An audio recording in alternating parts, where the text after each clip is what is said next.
સૌજીભાઈ રવાણી અમારા ગ્રાન્ડફાધરના મિત્ર હતા અને શરૂઆતથી એ પાર્ટી અવારનવાર આવતા ત્યારે અમારા ઘેર ઘોડું બાંધતા એટલે કે સાયકલ મૂકતા અને મારા ફાધર અને સૌજીભાઈ મિત્રો હતા. અને હું જ્યારે ભણતો ભાવનગર બોર્ડિંગમાં ત્યારે સૌજીભાઈ ગ્રામ સુધારણા ફંડના મેમ્બર હતા અને મને સ્કોલરશીપ મંજૂર કરાવી. એ વખતે મારા ખ્યાલ મુજબ 12 મહિનાના 12 રૂપિયા સ્કોલરશીપના આપતા, પણ એ બહુ સારા લાગતા એ વખતે.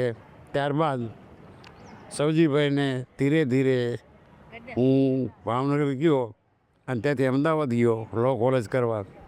એ વખતે એનું મર્ડર થયેલું. પણ બોટાદ તાલુકાના યુવાન કાર્યકર એ હતા રાજકીય રીતે, અને એને કારણથી એણે ગ્રામ સુધારણા અહીંયા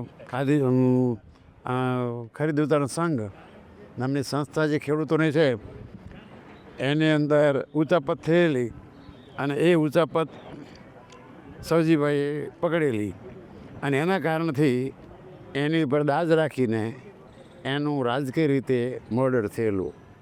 અને એ વખતે ત્યારબાદ હું ભાવનગર હતો, અમદાવાદ હતો, અને મને ખ્યાલ આવ્યો કે આવું થયું. અને એ વખતે એને ઘણા સરઘસને બધા નીકળેલા યાર અને સંમેલનો ભણાણા. અને એમ કે એને એક રાજકીય જે બચુભાઈ શેઠ કરીને હતા શેઠ, એણે એ કરાવેલું મર્ડર. અને એના કારણથી એને વિરુદ્ધમાં ઘણા સંમેલનો નામ તે બધું થયેલું. પણ ત્યારથી હું અમદાવાદ હતો અને મને એમ થયું કે આ બહુ ખોટું થયું છે તાલુકાની અંદર. મારા મનની અંદર એક ખીજ રહી ગયેલી. પછી હું વકીલ થયો. અહીંયા આવ્યા પછી મને એમ થયું કે હવે સૌજીભાઈના જ્યારે આવું એને ભોગ આપ્યો છે તો આપણે એના લાભ માનની અંદર એની યાદગીરી રહે એવું કંઈક કરવું જોઈએ. એટલે સૌથી પહેલાં મેં બુક બેંક શરૂ કરેલી, આપણી જ્ઞાતિના છોકરાને પુસ્તકો મળે એવા માટે. પણ એ વખતે ઓદયજીભાઈ એક જ અમેરિકા હતા અને કુંવરજીભાઈ અહીંયા હતા. એટલે એને વાત કરી કીધું ભાઈ આવું છે, થોડુંક ફંડ આપો ને બાકી અમે ઊભું કરશું. પણ એ વખતે બહુ ઓદયજીભાઈ પણ ત્યાં સ્થિર થયેલા નહીં અને અહીંયા પણ બધું એવી સ્થિતિ, એટલે બહુ અમને સહકાર ન મળ્યો. પછી ગોવિંદભાઈ એક હતા અહીંયા, એને પ્રયત્ન કર્યો અમે, પણ એમાં સફળ ન થયા. પછી હું અમેરિકા જ્યારે આવ્યો ત્યારે મારા મનની અંદર એ જે વાત ઘૂંટતી હતી એ મેં હરજીભાઈને સૌથી પહેલાં વાત કરી કે ભાઈ મારા આવો વિચાર છે. તો હરજીભાઈ મને એવું કીધું કે ઓદયજીભાઈને વાતા કરવી જોઈએ. આખો મેં એને પ્લાન સમજાવ્યો કે આવી સંસ્થા આપણે સૌજીભાઈના નામની શરૂ કરવી છે, જેથી કરી કાયમ માટે એને યાદી રહે. એને ભોગ આપ્યો છે એટલે એ મારી શરૂ કરવું છે, મારો વિચાર આવો છે, તો તમે સહકાર આપો. તો હરજીભાઈએ સહકાર આપ્યો, પણ એને ઓદયજીભાઈ ઉપર નાખ્યું કે ઓદયજીભાઈ જે કહે ને એને તૈયાર છે. પછી ફરતો ઓસ્ટ્રેલિયો અને ઓદયજીભાઈને મેં વાત કરી અને એણે મારી વાત સ્વીકારી કે આપણે કરો, વાંધો નહીં, પણ અમે ત્યાંથી નહીં કરી શકીએ. પણ અશ્વિન ત્યાં છે એમ ઇન્ડિયા, એને હું વાત કરીશ. એટલે અહીંયા આવ્યા પછી અશ્વિનભાઈને વાત કરી. અશ્વિને કીધું આપણે સૌજીભાઈ નામનો શરૂ કરવું છે, તમે કોણ ઉપાડશે? મેં તો હું ઉપાડીશ, મારી જવાબદારી કીધું. અને એ વખતે બીજા ત્યાં વેલજીભાઈ નહોતા, એ વખતે તો હું એક જ હતો. એટલે પછી એ શરૂ કર્યું અને અશ્વિન મારા ટેકામાં. એટલે મને કહે તમે તારે કાંઈ કરવાની જરૂર નથી, બાકીનો ફાળો હું કરીશું. અને બાકીનું હું ફંડ ભેગું કરી અને ત્યાંથી મને અમારે 5000માં પૂરું થતું આ સ્પર્ધા 12 મહિનામાં. હું નાના સીલ લાવતો, 3 સીલ આપતા, એ રોકડ ઇનામ આપતા નહીં. અને સ્કૂલોની અંદર હું ઘણા વર્ષોથી કોલેજમાં રહેલો અને બધા ટ્રસ્ટ મારી નીચે હતા બધા સંસ્થાઓ. એટલે એના કારણથી અમે એ શરૂ કર્યું. અને એ શરૂ કરતાં અશ્વિનનો પણ સારો સહકાર મળ્યો. જ્યારે એ આવે ત્યારે એ આવે બધું પૈસા ભેગા કરાવે, કવર તૈયાર કરાવે. કારણ કે કાગળ લખનારો હું, ડ્રાફ્ટ કરનારો હું, ટાઈપ કરનારો હું, ઝેરોક્ષ કરનારો હું, મળવા જવાનો હું. સ્કૂલોમાં એક તો બધાની એક સ્કૂલોની મુલાકાત લેતો અને માઇન્ડ પાવરનો પ્રોગ્રામ આપતો. અને એના કારણથી એ બધું શિક્ષકો બહુ ભાગ લીધા. આ થોડુંક મંદ જે પડ્યું છે એનું કારણ આ છે. જે જૂની આ વખતે મેં જોયું જૂની સ્કૂલો ઘણી લગભગ નથી આવી. જે કાયમ ભાગ લેતી હતી એનું કારણ એ છે કે હું એ વખતે દરેક સ્કૂલોની મુલાકાત લેતો, પ્રોગ્રામ આપતો અને how to develop or mind power એના પ્રયોગો વિદ્યાર્થીઓ પર કરતો હતો. અને શિક્ષકોને બહુ મજા આવતી, એનું રિઝલ્ટ બહુ સારું આવતો. એટલે શિક્ષકો, કારણ કે શિક્ષકોને અને વિદ્યાર્થીઓને પોતાને કંઈક લાભ થાય એવું થાય તો વધારે એ લોકો ભાગ લેતા હોય છે. અને એના કારણથી એ માઇન્ડ પાવરના પ્રોગ્રામથી વેલજીભાઈને પૂછો તો વેલજીભાઈ એ જ કહે છે.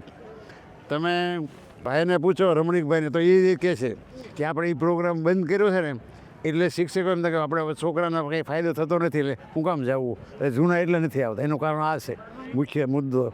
અત્યારે જે સ્કૂલો આવી એ ગવર્મેન્ટે જે નવી સ્કૂલો તૈયાર કરીને એ બધા નવા બધા આવ્યા, જૂના કેમ નથી આવતા એનું કારણ અમને એવું લાગે છે. એ જે રમણીકભાઈ પણ મને એ જ કહેતા મને કે આપણે એ પ્રોગ્રામ અહીંયા આપણે આટલો બધો ખર્ચ આપણે કરીએ છીએ. આ વખતે અમને એ જોઈ એટલે એને મને રિપોર્ટ આપ્યો કે આપણે જે લવબેન આવ્યો 15 દી એ ટેક્સીનું ભાડું કે 70,000 રૂપિયા જેવું ભાડું થઈ ગયું કે આ વખતે. હવે આપણે જઈ એને કરતાં 10,000 રૂપિયા ટેક્સીનું કર્યું તો આખા તાલુકાની અંદર ફરી લેવાય તો આ બીજા કાંઈ જરૂર. અને બીજા બધા જે હોય બધા હવે આવતા હોય પણ એ ટેમ્પરરી આવતા હોય, તમે જાઓ એટલે બધા સૂઈ ગયા હોય પાછું તમને. હવે આ વખતે બધા ગામડામાં બધા જે ગયા એ કેટલા જણા ગયા? 4 જણા હતા ખા. આ અત્યારે જે બધા હતા એ કોઈ હતા નહીં કોઈમાં, એમાં એ બધા અત્યારે હાજર થઈ ગયા બધા. પણ એ કારણ કે સમય કાઢવો જોઈએ એમાં. અમે હવે હા ફ્રી છે અને આ વસ્તુ એવું છે કે મારે કંઈક કરવું છે એવી ભાવના સાથે જો કરવામાં આવે ને તો એ વધારે સફળ થવાય. આની અંદર મને શું મળે છે એવી જો કરવી એ ઈચ્છાથી કરતા હોય તો એનો કોઈ અર્થ નથી. આ સમજી ગયું એ. અને એના કારણથી આ સંસ્થા જે ધીરે ધીરે આપણી વધ્યું. પછી મેં યુનિવર્સિટીમાં કોલેજમાં શરૂ કરાવી. રનિંગ સીલ એક લાવતા હતા, 250 રૂપિયા લાવ્યા હતા. એ ઘણા વર્ષો હાલ્યો. અને પછી કોલેજમાં શરૂ કર્યું. કોલેજમાં મેં પત્રવ્યવહાર શરૂ કર્યો અને કોલેજને આપણને રેકમેન્ડેશન મળ્યું આપણા સ્કૂલને. ખબર છે આપણી જે સંસ્થા છે એને કોલેજવાળા પણ યુનિવર્સિટીઓને મંજૂરી આપી છે એ વખતે. અને એના કારણથી અત્યારે સર્ટિફિકેટ જેને ત્યાં હોય કેટલાય વિદ્યાર્થીઓ મળે છે. આપણા કેટલાય વિદ્યાર્થીઓ એવા છે આમાં ભાગ લેવાવાળા, સ્કોલરશીપમાં ભાગ લેવાવાળા, એ બધાય આપણને એમ કહે છે કે તમારા કારણથી અમને ઓરટરશીપ મળી, અમે રજૂઆત કરતાં શીખ્યા, અમને બોલતું કેવી રીતે બોલવું એ ખબર પડવા માંડી. આ છોકરા જે છે એટલે મને ભલે 15 જણા હોય કે 18 જણા હોય પણ 18 જણા બોલતો તો શીખ્યા ને. અને પોતાની જાહેરમાં કેવી રીતે બોલવું. અત્યારે મને 150 જણા થતા પણ એ 1000 જણા ઉપર પણ એ બોલવાનું શીખશે તો એ એના કારણથી એ છોકરા શીખતા. અને એના કારણથી આપણે ત્યાર પછી સ્કોલરશીપ શરૂ કરી વિદ્યાર્થીઓને. વધુજીભાઈ આપણે સ્કોલરશીપ શરૂ કરવી છે. એ બીજા પ્લાન બનાવતા મારે ત્યાં આવતા વધુજીભાઈ એ વિચાર કરતા કેવી રીતે કરવું, બંધારણ કરવું, નામ તેને એ બધું શરૂ કરતા. એ વખતે સ્કોલરશીપની અંદર કીધું ભાઈ કંઈક કામ કરો. એક છોકરી અહીંયા આવી છે મા બાપ વગેરેની અને હોસ્ટેલમાં છે, ખોળીની છોકરી છે અલગ બાજુની, આપણે એને દત્તક લઈ લઈએ. ત્યારે કે આપણે કેવી રીતે આપીએ? કીધું એને પૂછડામાં જવા દો, અત્યારે માગવા એને ભડાકે મારી દો, અત્યારે પૈસા આપી દો એને. જે આપણે એ છોકરી દત્તક લીધી એ છોકરી એટલી બધી ખુશ છે તમને કહું કે જેથી કરીને અત્યારે એ છોકરી શિક્ષકમાં ઠેકાણા પડી ગઈ છે. હવે કેટલા છોકરાઓ છે. એક છોકરાનો હું તપાસ કરવા ગયો હતો, એ ભાવનગરનો હતો અને સરદારનગર અંદર ઝૂંપડામાં રહેતો ગયો. અત્યારે એના બાપા ઝૂંપડપટ્ટીમાં રહેતા. એને બાપાને ખબર નથી હું ભણે છે પણ કેન્દ્રમાં ફર્સ્ટ હાથમાં 4થા નંબરે આવેલો એ બોર્ડની અંદર. અને ત્યાર પછી આપણે એને દત્તક લીધો. એને ભણાવવા પૈસા નહોતા, આને દત્તક લઈ લો વધુજીભાઈને કીધું. એ દત્તક લીધો અને ભણાવ્યું આપણે. અત્યારે એ છોકરો સચિવ તરીકે નોકરી કરે છે અત્યારે આપણને મળે છે. હવે મારો વિચાર એવો હતો અત્યારે કે જેટલા છોકરાઓ સ્કોલરશીપ લઈને ગયા છે એ બધાને આપણે એક લોગો આપવો જોઈએ, એક આપણો આ મોનોગ્રામ આપવો જોઈએ, આપણો એક સિમ્બોલ. અને એનાથી બધા ભેગા થાય અને ટીંગાડા લગાવી દે. જેથી કરીને શહેરમાં કેટલા આવ્યા છોકરાઓ એ લોગો જોવે તો ખબર પડે કે આપણો કલેક્ટર એક જણો હોય તો બીજો એક કારકુન હોય તો બે ભેગા થાય કે આપણે એક સંસ્થાના છે એ બીજાને મદદ કરે. તો જેથી કરીને આપણી જવાબદારી જે છે એ લોકો સ્વીકારી લે છે.